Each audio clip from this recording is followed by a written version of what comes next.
இன்னைக்கு நமக்கு first international order கிடைச்சிருக்கு. எஸ். என்னாலே நம்ப முடியல. இவங்க எனக்கு மெசேஜ் பண்ணும்போது, அவங்க பேர் சொல்லிட்டு, "ஹாய் ஐம் ஃப்ரம் யுஎஸ்" அப்படின்னு சொல்லி தான் வந்து எனக்கு மெசேஜ் பண்ணியிருந்தாங்க. எனக்கே ஷாக் ஆயிடுச்சு. என்னது யுஎஸ்லேருந்து ஆர்டரான்னு. ஃபர்ஸ்ட் அவங்களோட வாட்ஸ்அப்லேருந்து எனக்கு ஆர்டர் குடுத்துருந்தாங்க. அவங்க வாட்ஸ்அப் நம்பர் பார்க்கும்போதே எனக்கு வந்து ஷாக் ஆயிடுச்சு. இது என்ன இன்டர்நேஷனல் நம்பர் மாரி இருக்கு அப்படி சொல்லிட்டு. ஸோ அதே மாரி அவங்க வந்து நான் யுஎஸ்லேருந்து ஆர்டர் பண்றேன்னு சொல்லியிருக்கும்போது எனக்கு ரொம்ப ஹேப்பியா இருந்துச்சு. பட் இதில ஒரு ட்விஸ்ட் இருக்கு. அவங்க வந்து இப்போ வந்து கரண்ட்டா இந்தியால இருக்காங்க. ஆந்திரால இருக்காங்க. இப்ப அவங்க வந்து வெக்கேஷனுக்கு வந்திருக்காங்க. பட் அவங்க வந்து வெக்கேஷன் முடிச்சுட்டு யுஎஸ்க்கு போம்போது, நம்மளோட ப்ராடக்ட்ஸ கையோட எடுத்துட்டு போவாங்க.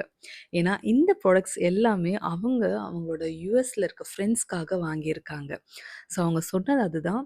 நான் இத வந்து என்னோட 5 ஃப்ரெண்ட்ஸ்க்காக வாங்கியிருக்கேன். ஸோ எனக்கு வந்து எல்லாமே கரெக்ட்டா, பெர்ஃபெக்ட்டா இருக்கணும்னு சொல்லிட்டு, நான் இப்போ பேக் பண்றேன் இல்லையா? இந்த வீடியோ எடுக்கும்போது நான் அவங்களுக்கு வந்து கிளியர் வீடியோ வந்து எடுத்து சென்ட் பண்ணியிருந்தேன். அவங்க கன்ஃபார்ம் பண்ணதுக்கு அப்புறம் தான் நான் வந்து பேக்கிங்கே பண்ண ஆரம்பிச்சேன். அழகா ப்ராடக்ட் பேக் பண்ணி சென்ட் பண்ணியாச்சு. அவங்களுக்கும் ரிசீவ் ஆயிடுச்சு and she is very happy. என்னதான் நம்ம டைரக்ட்டா யுஎஸ்க்கு கொரியர் பண்ணலனாலும், நம்ம ஃபர்ஸ்ட் ஆர்டர் யுஎஸ்ல இருக்கவங்க நமக்கு அனுப்பியிருக்காங்க.